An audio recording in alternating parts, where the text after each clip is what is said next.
Hola chicos, ¿cómo están? Mi nombre es Ariel, no sé si se acordarán de mí. Estuve con la mayoría de ustedes cuando estaban ustedes en primer año y yo en el primer año también de la carrera. Estuvimos realizando una actividad que se llama la maratón de lectura con Mafalda. ¿Se acuerdan que tuvieron que leer sus historietas y también crear ustedes sus propias historietas? Fue una experiencia linda para mí. Más allá de la lluvia y que estábamos todos amontonados en una sola aula, fue una linda experiencia para mí y espero que para ustedes también. De la misma forma que espero que este tiempo de práctica, y bueno, para ustedes siguen siendo clases, ustedes puedan también aprovechar mis propuestas. Vamos en esta ocasión, vamos a estar hablando acerca del romanticismo en Argentina. Yo me voy a enfocar en la parte del contexto y también voy a hablar un poco acerca del autor, Esteban Echeverría, quien fue el que introdujo en Argentina este movimiento. Y bueno, espero que puedan aprovecharlo, que puedan disfrutarlo y que podamos juntos aprender en este tiempo, ¿sí? Así que bueno, ahora vamos a la clase. Bueno chicos, antes de empezar a hablar acerca de Esteban Echeverría y del contexto del país en Argentina, en el tiempo en que él escribió El Matadero, que es la obra que ustedes van a tener que leer para la próxima clase, quiero referirme a esa situación que presenté ahí en Classroom, que busca situarlos a ustedes en el sentimiento de no poder entender algo, un relato, un discurso, por no conocer el contexto en que ese discurso, ese relato fue hecho. Y para poder entender esta obra es necesario que ustedes entiendan el contexto en el cual Esteban Echeverría escribió El Matadero. Si entendemos ese contexto, va a ser mucho más fácil poder entender la obra y poder comprender por qué él dijo lo que dijo, ¿sí? Esa era la idea. Quizás no sé si quedó muy clara, por eso es que trato de aclararlo, ¿sí? Todo esto que vamos a hablar tiene un sentido, tiene una finalidad, y es contribuir a la comprensión, la interpretación de la obra que van a leer. Muy bien, este autor, Esteban Echeverría, nació en 1805 en Buenos Aires. Se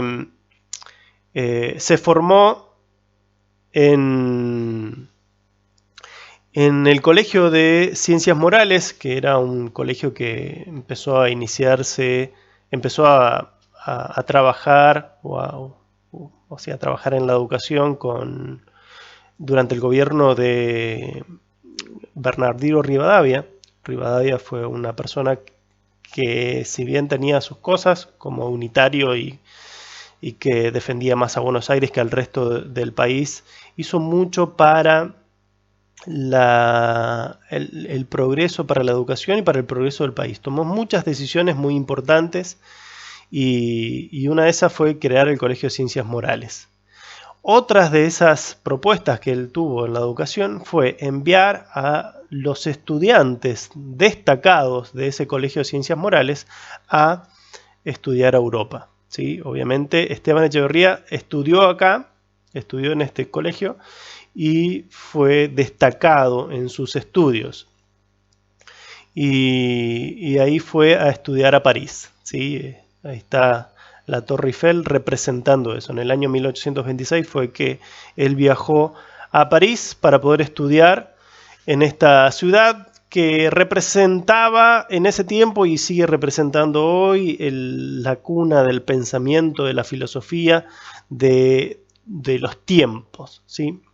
Y fue allí donde Esteban Echeverría se encontró y se apasionó por el romanticismo, ¿sí? No voy a hablar mucho del romanticismo como movimiento porque Florencia se va a encargar de eso, pero fue en este tiempo donde él pudo conocer a los autores románticos y identificarse con ese movimiento, ¿sí? Después él vuelve a Argentina en el año 1830 y se encuentra con una Argentina diferente o diferente a lo que era su pensamiento, ¿no? Podemos ver ahí en la imagen que tienen a su izquierda esa sociedad bastante primitiva, así es como de alguna forma la veía Esteban Echeverría, y esto es producto de que estaba gobernada en ese tiempo por Juan Manuel de Rosas, que era el gobernador de la provincia de Buenos Aires,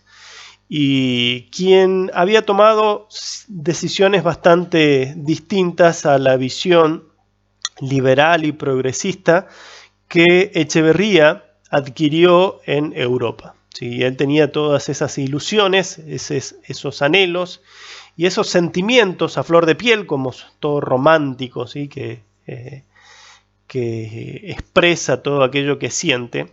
¿Sí? Es así que él vino y se encontró con esa situación y por lo tanto se desilusionó con el país con quien se encontró después de estar 4 años allá en Europa. ¿Sí? Juan Manuel de Rosas era un gobernador bastante influyente, federal, que como buen federal defendía los derechos de su provincia, Buenos Aires, y por lo tanto siempre beneficiaba a esta provincia en las decisiones que él tomaba como gobernador. ¿Sí? Una de esas decisiones fue el tipo de gobierno que iba a tomar. Él decidió tener un país conservador.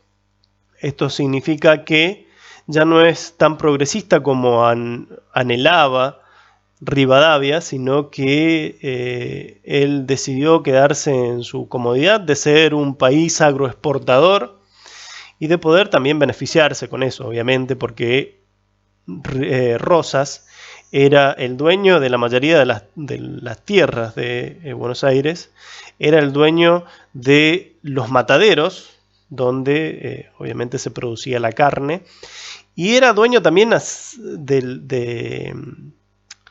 de los saladeros, que era donde se conservaba la carne y se exportaba al exterior. Entonces, obviamente, ser un país conservador era un beneficio para Rosas y por eso es que, en vez de apuntar al progreso, decidió conservarse en la mediocridad de ser un país agroexportador, de no producir sus propios productos, sino de proveer materia prima para los otros países desarrollados. Otra cosa que le beneficia también a estos gobiernos que quieren su comodidad y que buscan su propio beneficio es mantener al país o a las personas en una mediocridad educativa. ¿Sí? Entonces todas las decisiones progresistas en cuanto a educación que había tomado Rivadavia, esto del Colegio de Ciencias Morales, de becar a los estudiantes para que vayan a estudiar a Europa, un montón de otras decisiones que tomaban en base a la educación, Rosas las volvió para atrás a la época anterior a la Revolución de Mayo y la educación pasó a ser muy mediocre en ese tiempo, después de haber tenido un pequeño repunte con Rivadavia. Y obviamente esto beneficiado porque a estas personas les beneficia tener a personas también analfabetas y poco educadas. Para poder mantener esta situación de beneficio para él, Rosas implementó un abuso desmedido del poder, puse ahí. Obviamente el abuso, no hay una medida en la que el abuso sea aceptable, pero el abuso del poder que ejercía Rosas pasaba los límites de lo aceptado, ¿sí? Él creó su propio brazo armado, que era la Mazorca, donde ellos perseguían a todos aquellos que pensaban diferentes. Y todos estos que pensaban diferentes eran aquellos que eran progresistas, aquellos los unitarios, ¿sí? Que eran los que estaban en el partido opositor, podríamos decirlo así, al gobierno, y que buscaban el progreso del país, ¿sí? Entonces ellos los perseguían, los censuraban y en muchos casos, como pasó con nuestro autor también, los exiliaban y tenían que huir para poder guardar su vida estas personas pensadoras y progresistas, ¿sí? Y como ha pasado también en varias partes de la historia, en varios episodios de la historia de nuestro país, lamentablemente la Iglesia apoyaba al gobierno para que haga las cosas que hacía, así como pasó también en algunas de las dictaduras militares, donde la propia Iglesia apoyaba las actitudes malas que el gobierno estaba teniendo. ¿Sí? Así que esta era la condición, la situación con la cual Esteban Echeverría se encontró cuando llegó a nuestro país en 1830. Fue así que empezaron a crear espacios de reflexión. Esteban Echeverría con otros pensadores también unitarios y en los cuales estaban también este grupo de jóvenes que habían sido becados también por Rivadavia para ir a estudiar al exterior y se habían contagiado con todas esas ideas liberales y progresistas que había en Europa, ¿sí? Que estaban en auge en Europa. El primer espacio de reflexión fue la Asociación de Estudios Históricos y Sociales que se empezó primero a formar en la casa de Miguel Cané. Sí, allí en la casa de Miguel Cané es donde se juntaban estos pensadores a reflexionar, a hablar acerca del país y del país que querían.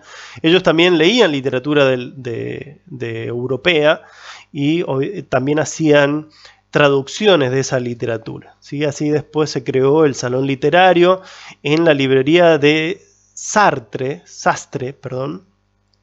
donde este grupo de pensadores jóvenes leía literatura, reflexionaba acerca de los pensamientos de la filosofía del momento, reflexionaba obviamente acerca de la situación del país y empezaron a anhelar un cambio para su país y de ahí surge la Asociación de Mayo, que fue un grupo de pensadores que buscaba cambiar la forma de pensar de las personas y entonces así empezaron a producir diferentes diarios de corta circulación y porque obviamente el gobierno del momento los censuraba y mandaba a cerrar las editoriales que los producía y perseguir a los que escribían, así que cada vez que empezaban a producir, a circular estos diarios, ellos tenían que esconderse y esas tiradas tenían que ser interrumpidas, ¿sí?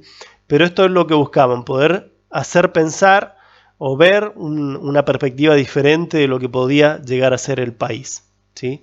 Lamentablemente, el gobierno del momento no aceptaba una forma de pensar diferente a la que ellos tenían, ¿sí? Por medio de esta mazorca que yo les decía, ellos utilizaban la fuerza contra las personas, ellos los mataban, había condenas, asesinatos públicos, era terrible esta situación. Incluso Rosas impuso el uso de un indistintivo para aquellos que se identificaban como federales, que era la divisa punzó. Es muy probable que ustedes ya saben todo esto. Yo lo único que quiero es poder recordar para que ese recuerdo después le ayude a poder aplicarlo a la lectura que harán del cuento, ¿sí?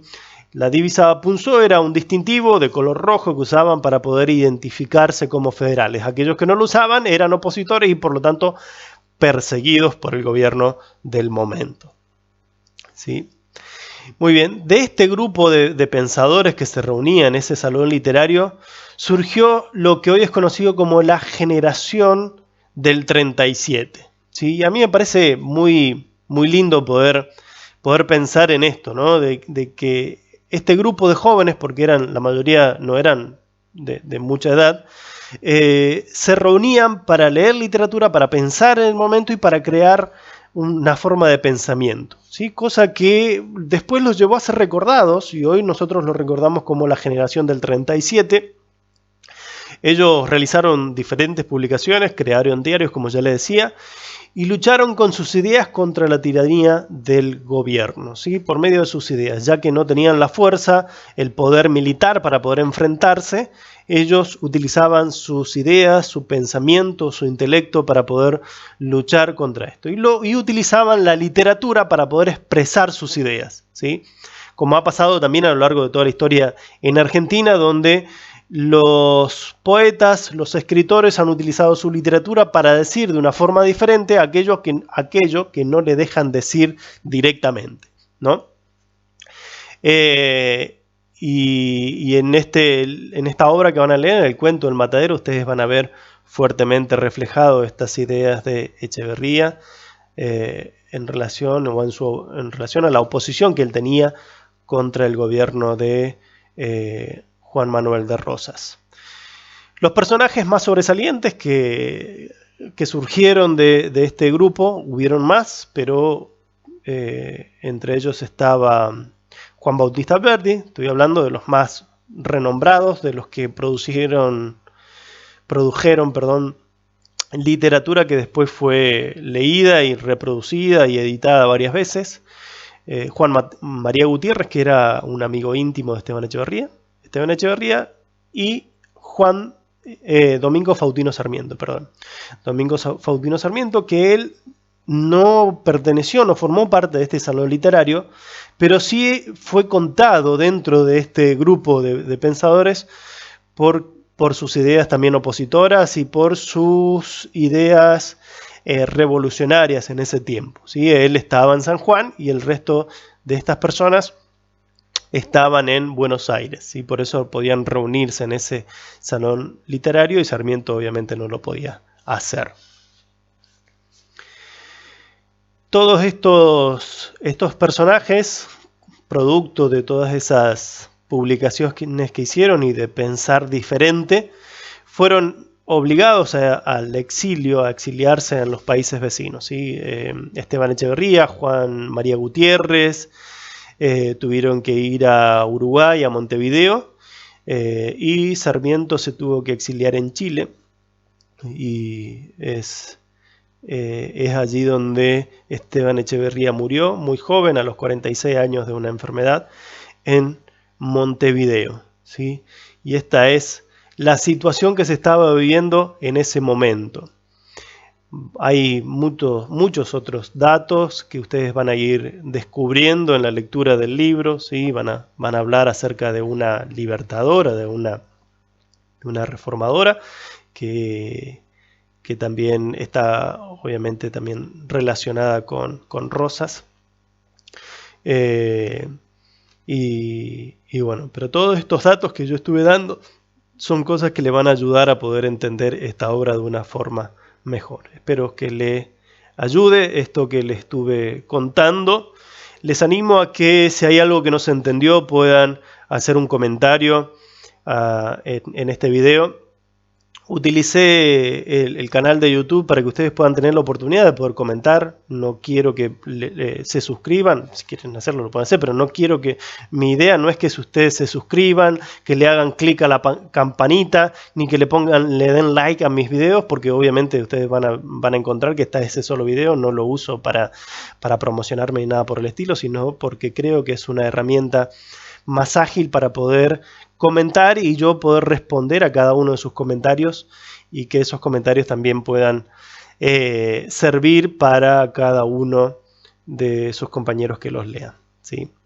Hagan los comentarios que quieran, como dije también en el escrito de Classroom. Si hay algún otro dato que ustedes quieran agregar, obviamente es bienvenido.